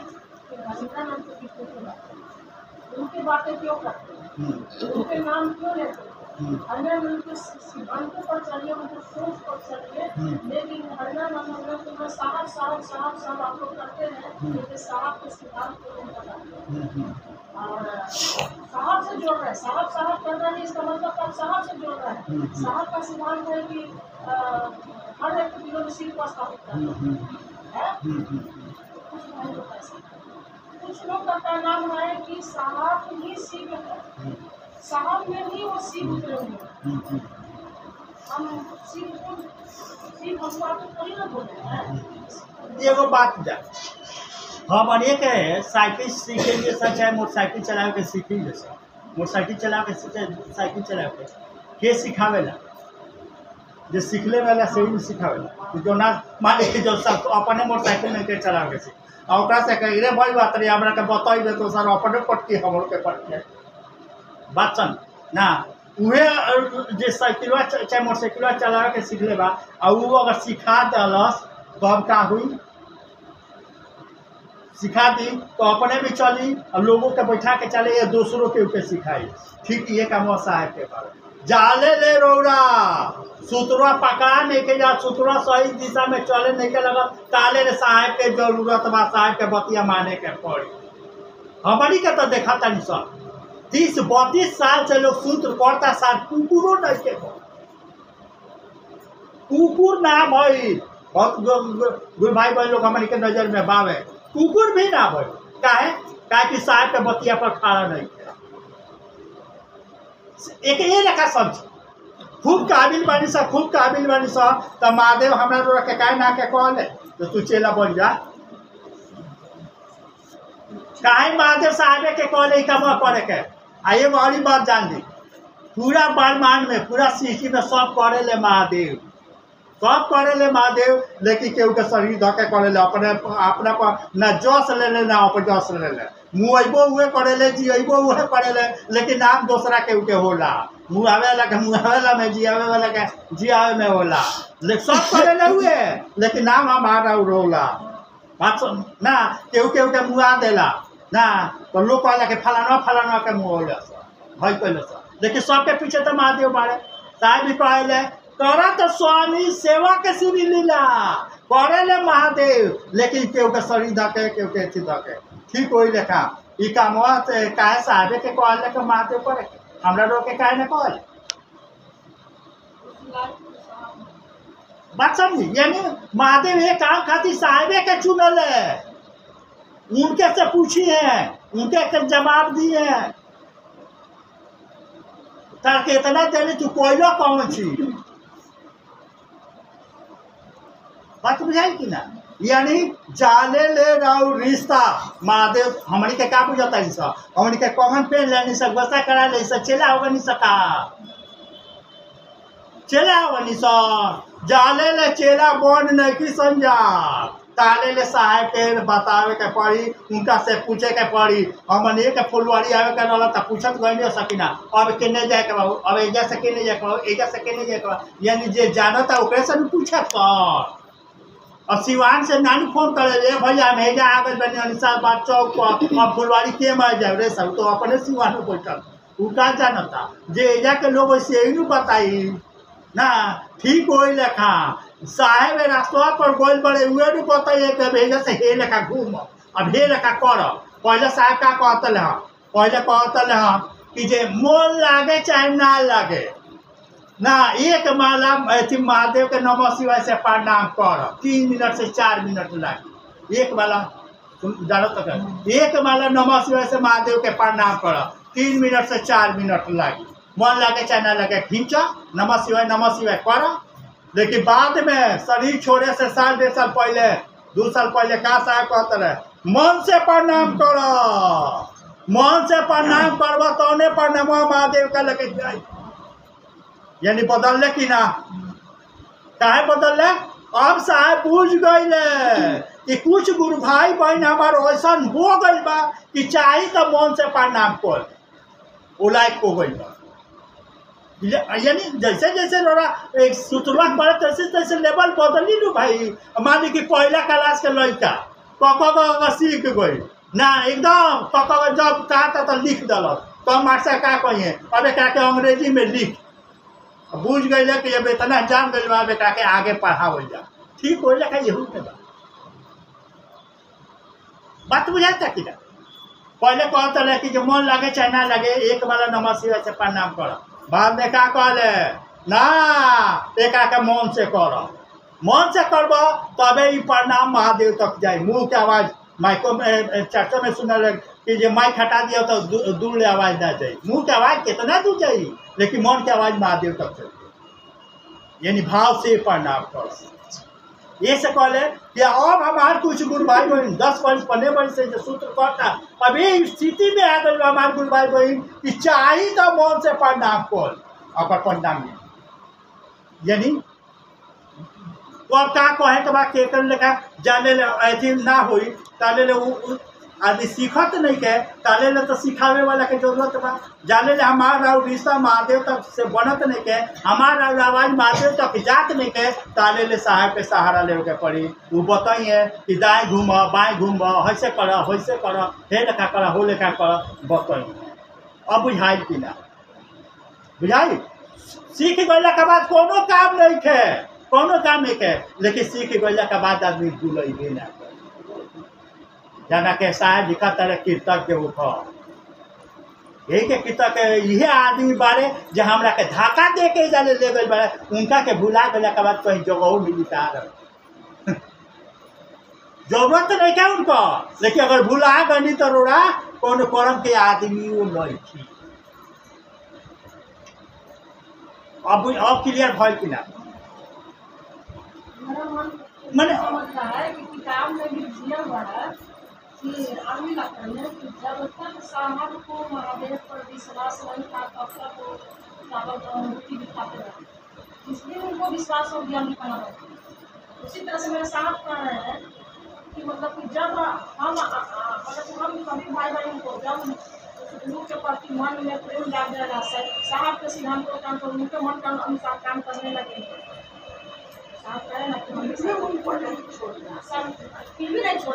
छोड़ना छूटेंगे ही नहीं, छोड़े के ना पड़ी, छूटेंगे ही नहीं, छोड़े के ना पड़ी।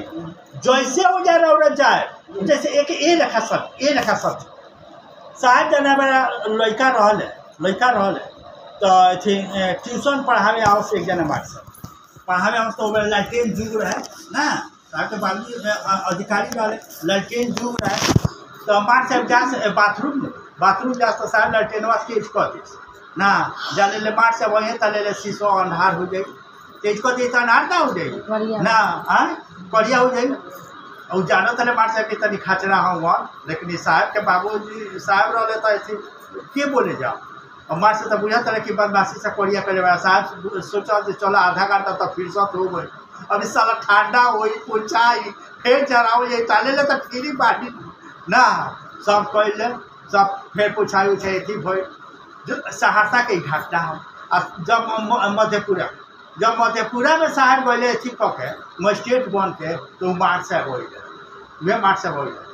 जान गए कि वह लड़का मजिस्ट्रेट बन के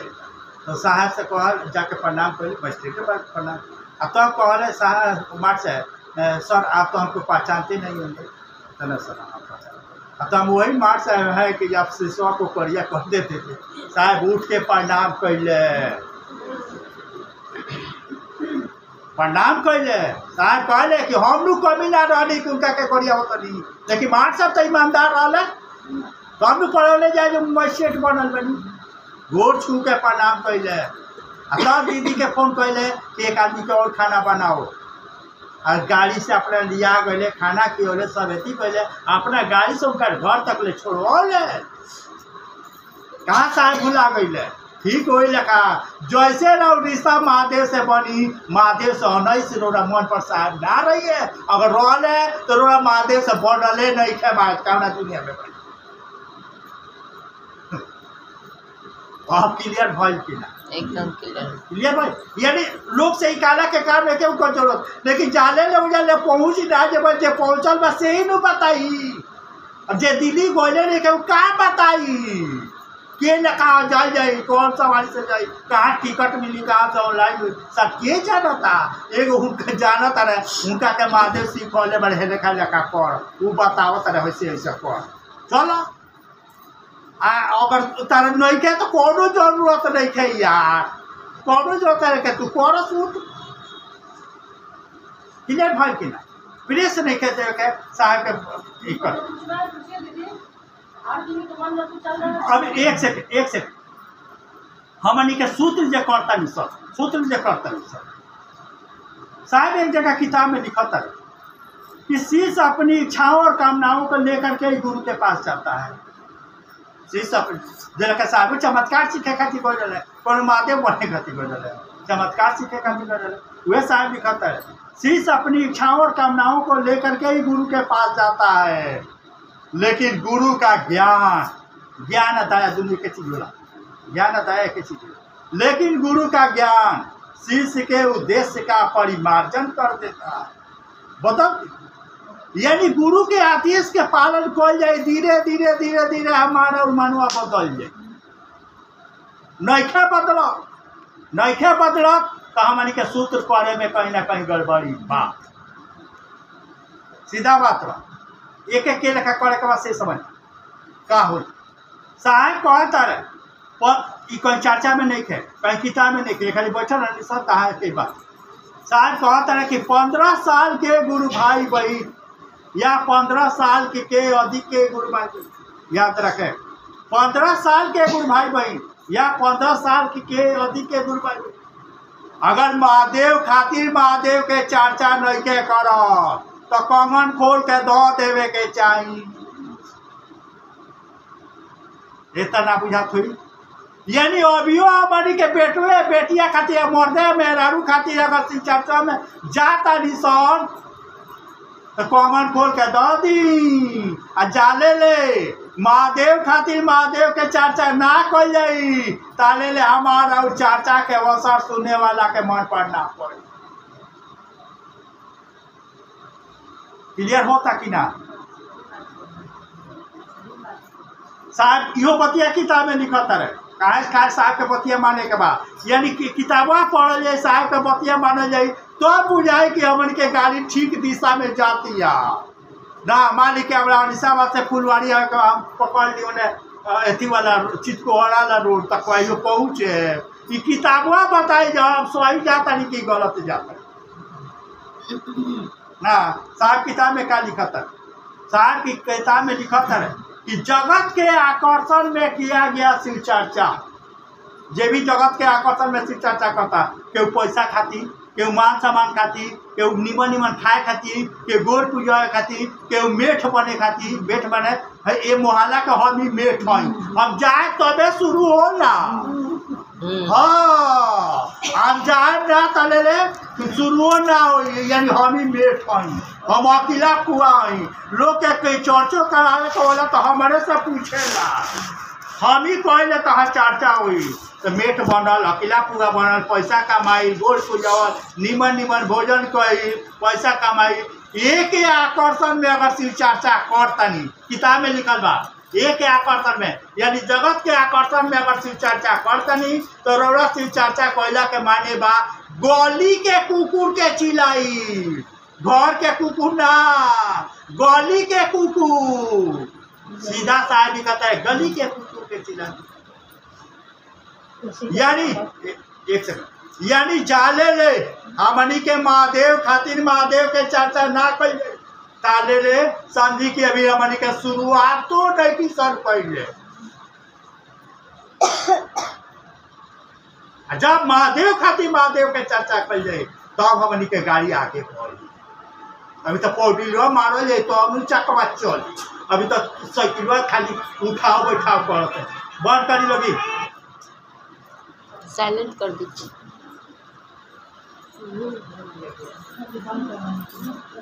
साप्ताहिक चर्चा जो होता है। एक सेकेंड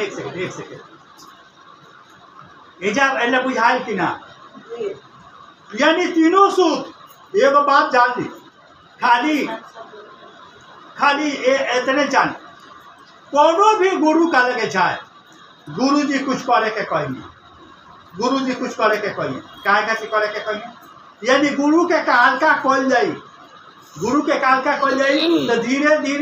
धीरे चेलवा के भी मानवा गुरु के मानवा खाली हो जाए। गुरु के आदेश के ताकत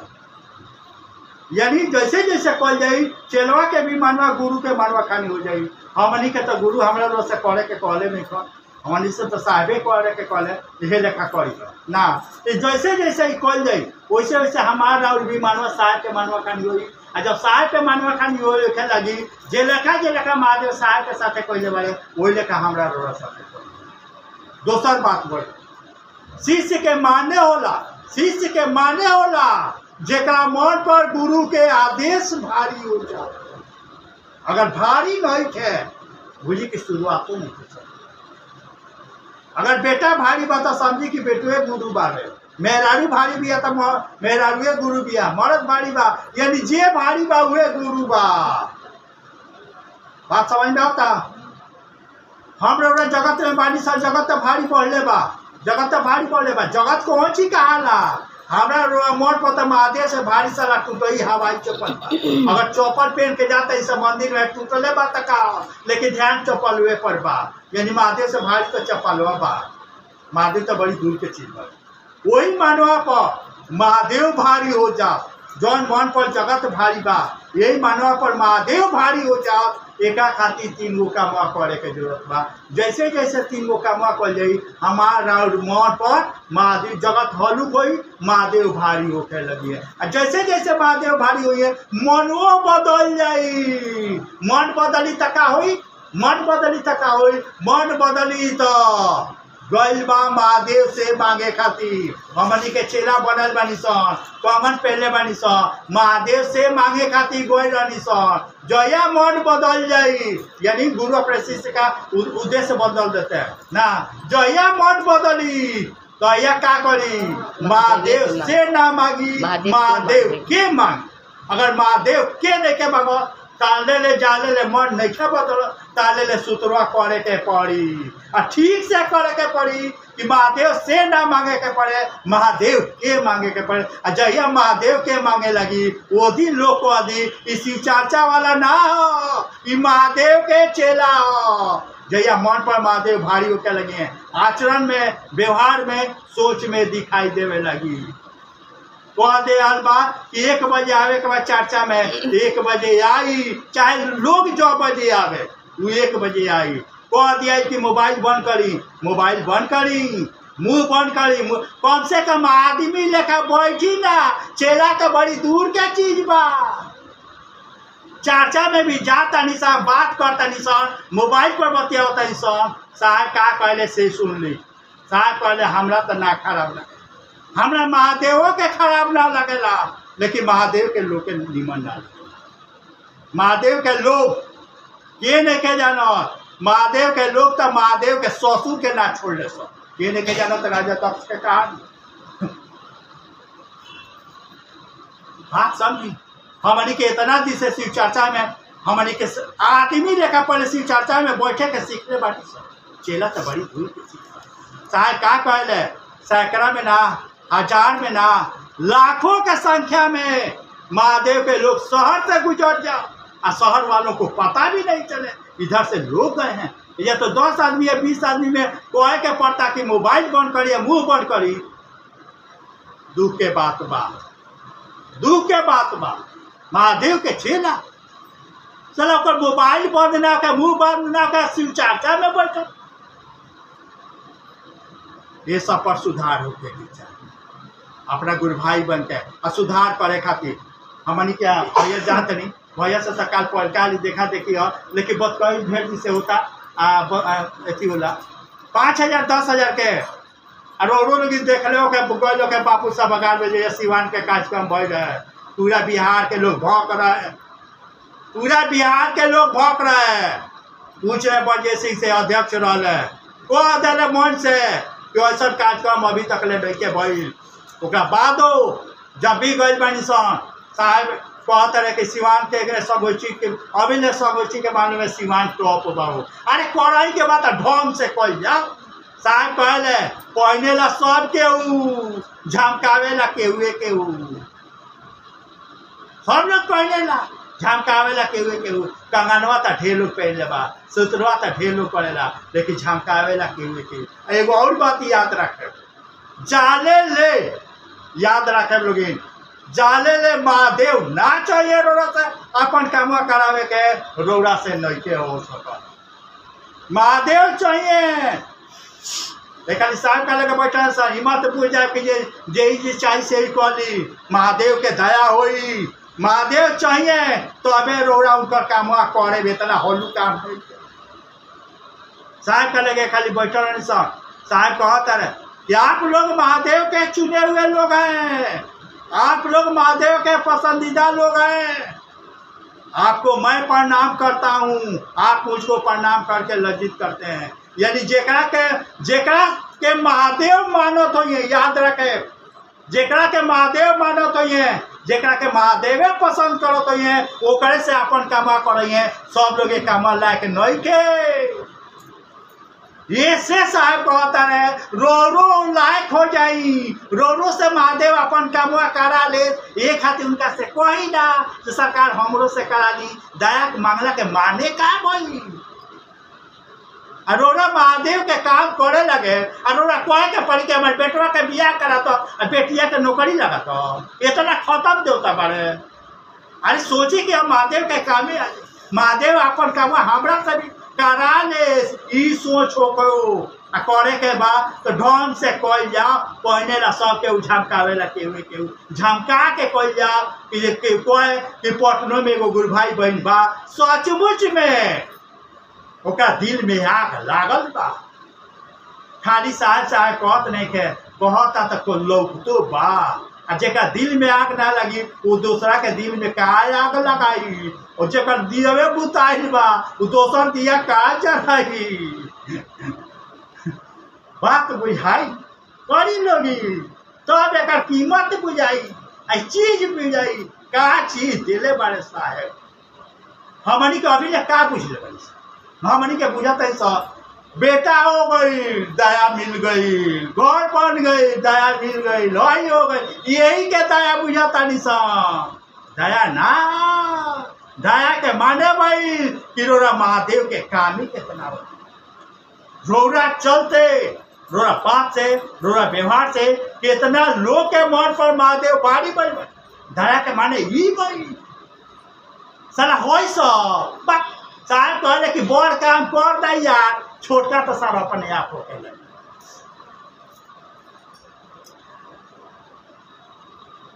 अब क्या बोली हम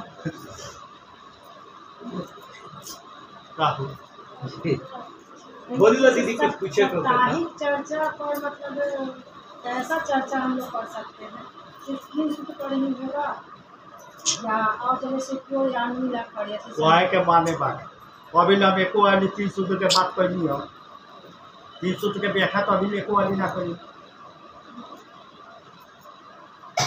बात बुझाई काहे खातिर शिव के गुरु माने का गुरु काहे माने जाओ तो भगवान बोले बड़े अभी और गुरु के महत्ता हमारी के का बता तो लोग कहले हम राम के पूजा करी क्यों कहले हम कृष्ण के पूजा करी हम है करी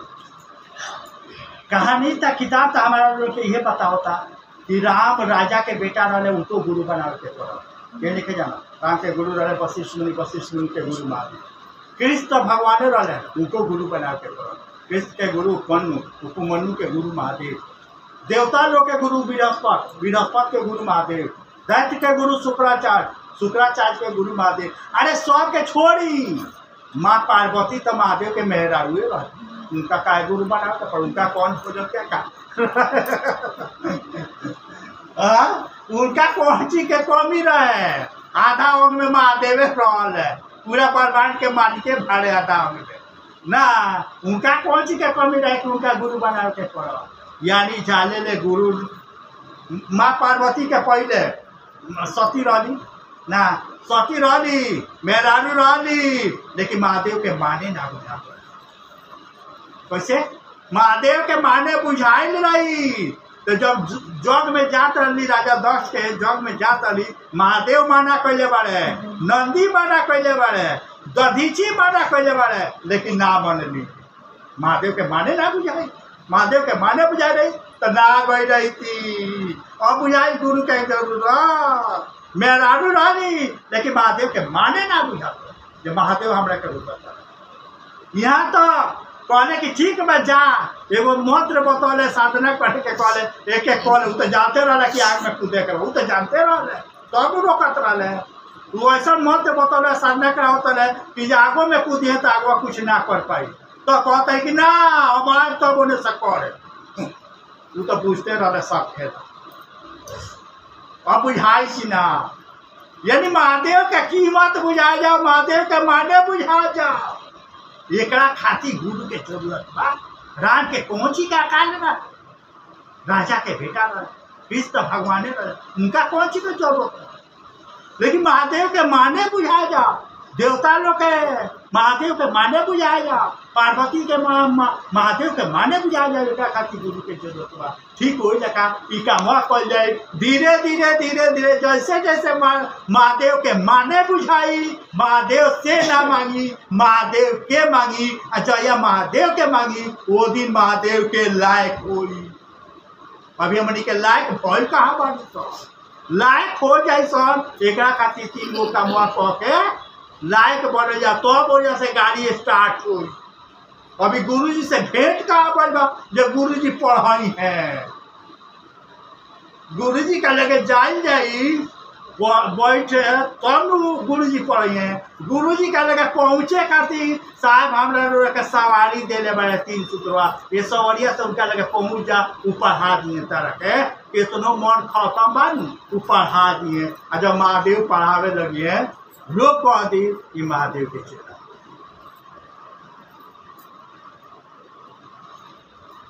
की सर हाँ बोली लोग। मन में कुछ और जिज्ञासा है, पूछना वैसे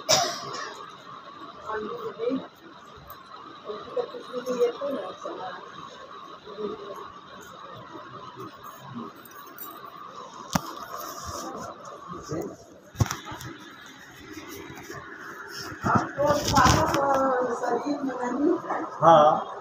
उनका ऊर्जा कोई विशेष स्थान पर मिल रहा है या मिलेगा? एकदम सब जगह बावे, खाली वो किताबा जब बा और चले सीखे यही खातिर किताबा लिखले बावे।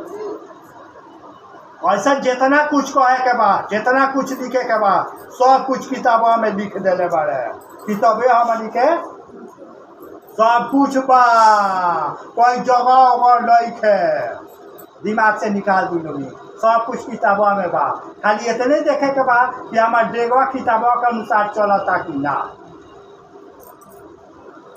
बस किताब पर साहब के चर्चा यानी एगो गुड़ भाई हमरा लगे फोन कर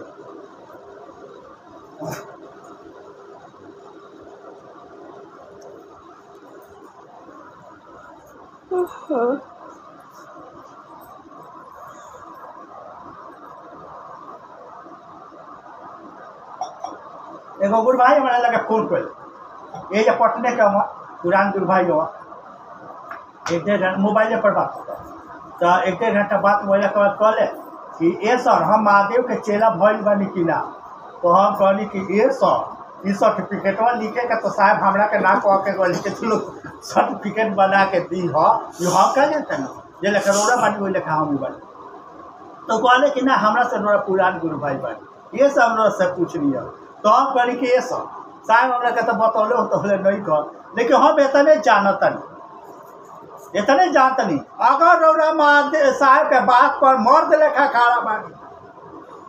अगर साहब के बात पर मर्द लेखा खड़ा बानी तो कहें कि हम महादेव के चेला होंगे। अगर साहब के बात पर मर्द लेखा खड़ा नहीं की तो रौरा कहे के हक नहीं के कि हम महादेव के चेला होंगे। तब का कहता रहे शेषु तो कहले कि हम साहब के बात पर खड़ा नहीं की का। तो अगर साहब के बात पर खड़ा रहती तो कभी AC मारी तो कभी DC मारी का। अब AC DC के माने ना कभी AC मारित का कभी DC मारित का। अगर साहब के बात पर खड़ा हुई सर कोनो भैया कोनो दीदी कोनो भौजी कोनो दीदी के लगे सर ना पटकी ले तो साहब से ले सीखे तो साहब से सीखे ये मन स्थिति में आई साहब रोड़ा के सीखनी है। जाने ले माथा इन्हें करे माथा उन्हें करे समझी कि उतने दूर साहब जाता रहे।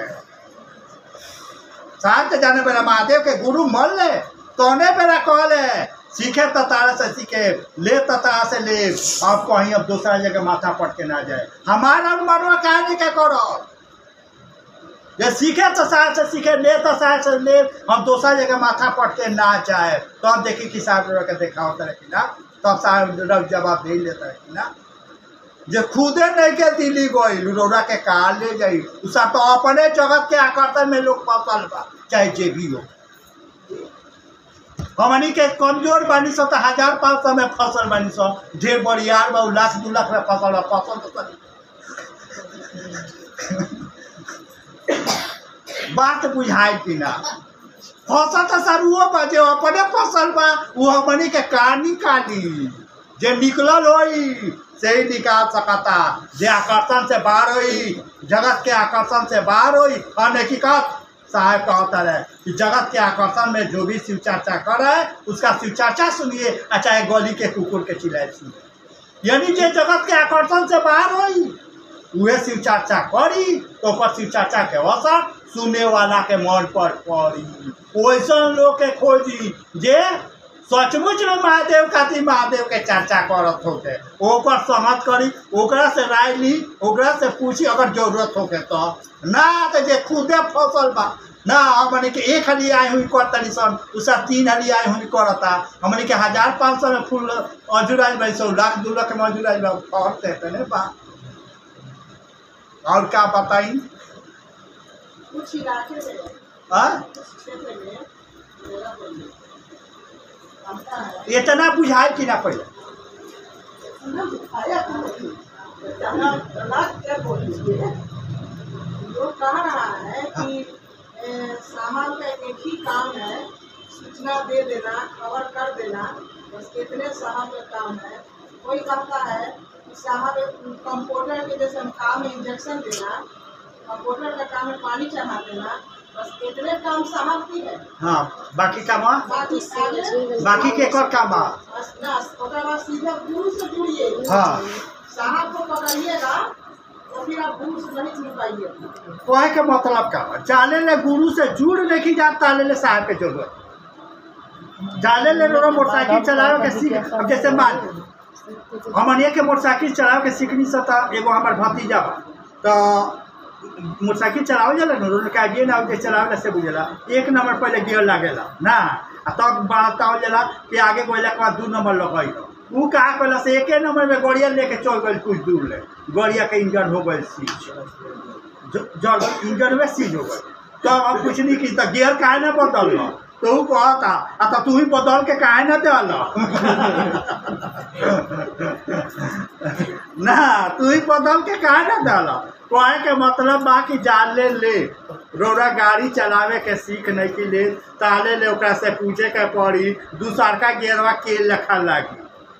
तीसरका के लेखा लागी अब पेट्रोल उड़ा जाई तब का होई आ होई हो जाई तब का होई उहे सर बताई सीख गइला के बाद ओकर कामे नहीं के तब चलाई लेकिन सीख गइला के बाद उ हमेशा याद रखी कि ये आदमी हमरा के सिखौले वैसे बोले आदमी साहब एक जगह किताब में लिखाता रहे साहब एक जगह किताब में लिखाता रहे कि ध्यातव्य है याद रखे किताब में लिखल बा ध्यातव्य है कि कृतज्ञ व्यक्ति कभी आध्यात्मिक नहीं हो सकता यानी एहसान फरामोश रोड़ा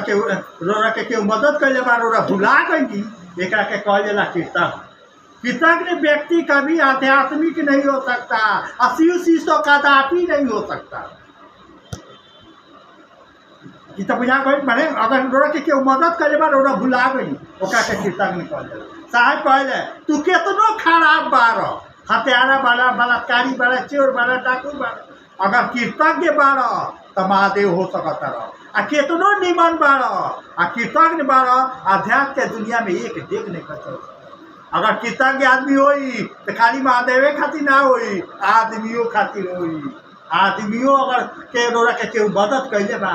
साहब तक कहले हमरा लोग बाग के साहब कहले हमरा लोग बाग के केहू एक गिलास सादा पानी पिया देला ओकर एहसान हम चुकाई दे काना दुनिया में बानी रोड़ा ओकर एहसान हम चुकाई ले रोड़ा के लोग एजा ले पहुँचौले बा आ रोड़ा भुला जाए रोड़ा के ढाका दे के महादेव का लगे दे रोड़ा के देख पर इशारा करता हेने ना जा हेने जा और रोड़ा महादेव का लगे चल जाए साहब के भुला जाए अब माने बुझाए कि नहीं जैसे मास्टर साहब के साहब पढ़ना और बोली लोग जो बोल रहा है वो सही आदमी खुद नहीं सही आदमी खुद नहीं जो ऐसा बात हो रहा है वो अपने कृतज्ञ हुई महाराज भैया कुछ भाई बहन का कहना है कि जो साहब कहे हैं कि संत कभी मरते नहीं है हाँ तो जहाँ साहब रहे हैं तो साहब भी तो संत ही है हाँ तो साहब जहाँ है जैसे कुटुंबन में तो वहाँ जाना चाहिए वहाँ का हर चीज़ में पावन है मिट्टी में पावन है फूल में पावन है सबकी सबकी ऊर्जा मिलेगा वहाँ जाइएगा तो ऊर्जा मिलेगा क्या हम लोग को मन कर रहा है कि साहब कहेंगे आपका से मिला हाँ तबे में फिर एक के वर्ड में क्लियर है क्लियर होगी तबे में अब आप रांची से विदा ले रहे हैं। कहता रहे मुख्यालय के माने एक सेकंड साथ यो कहता है मुख्यालय के माने हरिदान शरीर में रहूं या नहीं रहूं मैं आपके साथ रहूंगा तो फिर दूसरा जगह कोई जगह और जो ना कहने कि जो ACDC वाला उनके से यही पड़ी बतिया हम कहनी जो जाना चर्चा में साहब भी बतिया कहले होगा तो तू रहल तो हो रहनी कहनी रांची गई तो 3 लड़ी गई ना के बुझा गई कितना साहब के बतिया मानत रह साहब के जग के बाद बड़ा भोज के बाद धिकार है कि हम रांची के नामोर दी से ये लोग जानता यहाँ तक ले ना रांची जाए के ई लोग सिवान जाला आ फोन करेला तबो ना जाइले जे न मोला राम के उका हमने काम किया साहब का नहीं पन अब छोड़िए अब आगे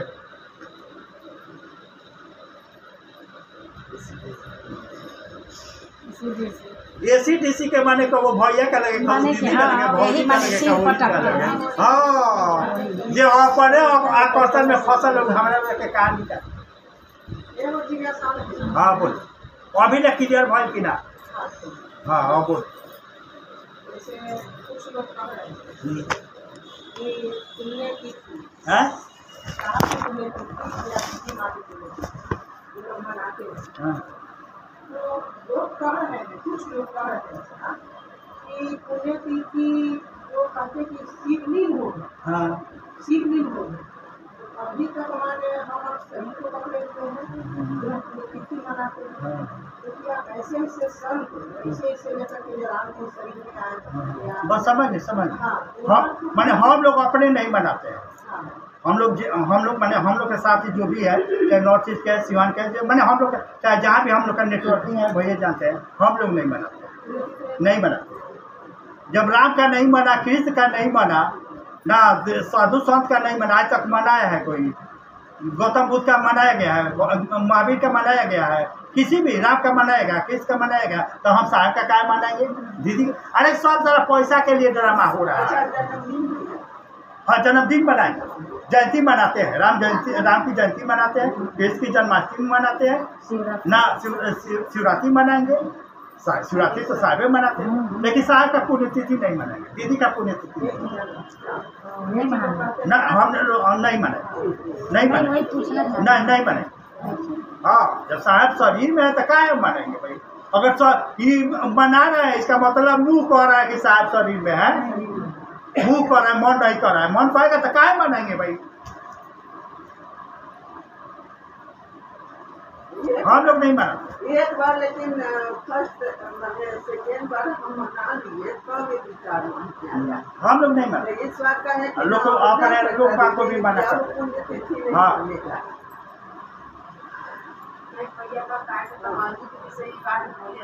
अच्छा भैया हाँ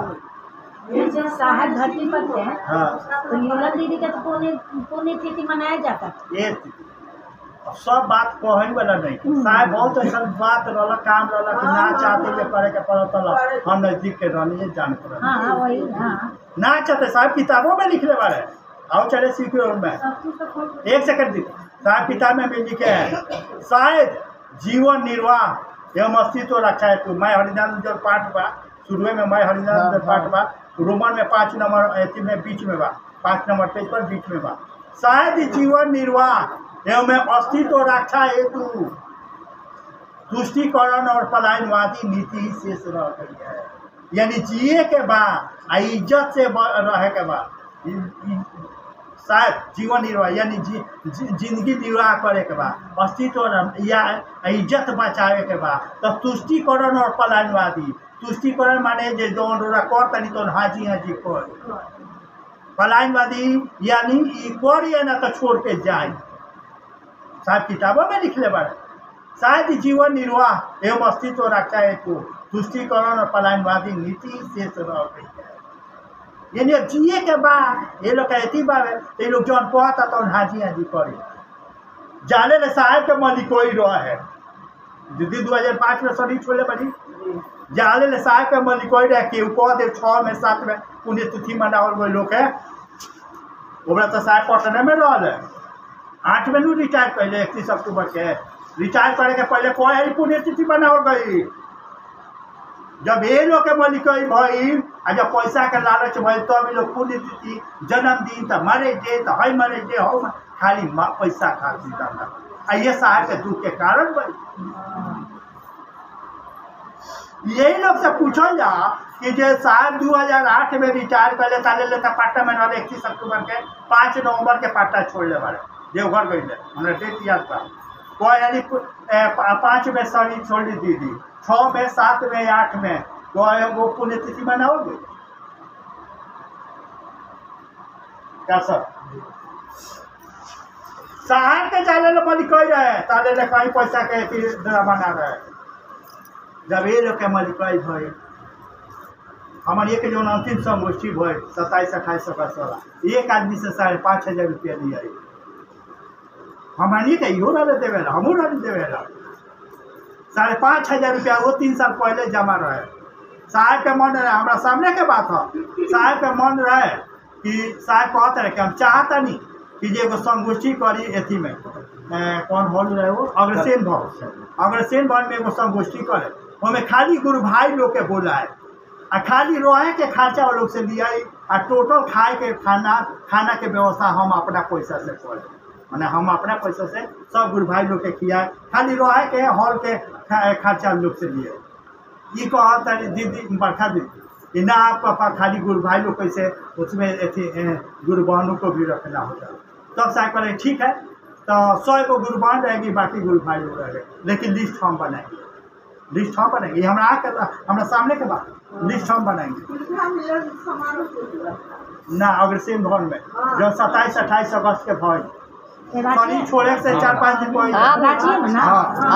लास्ट वाला संगोष्ठी शनि छोड़े से 4-5 दिन पहले भइल हमें हमू रह तो ई कहली कि ना अथी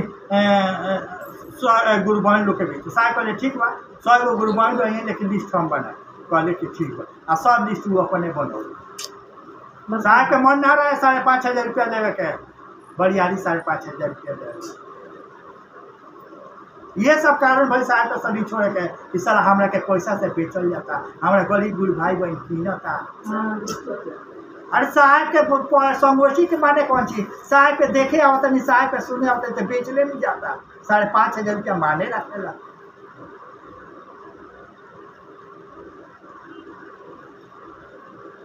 ओकर बाद जे भी महादेव बढ़िया वर्कर बने जे भी ईमानदारी से काम करता साहब सड़ी में रहा तो के नाम मिले दिया रहा आ जे इनका चमचाई बेचाई करते बार बार मिलत रहा तो साहब कहले कि सारा जिये के का करे जब हम अपना लोग बात से ना मिले आ जेका से नहीं मिले के चाहत ओकरे से मिले के पड़ता सारा चलिए गया में फायदा बा बहुत दुख के साथ बहुत दुख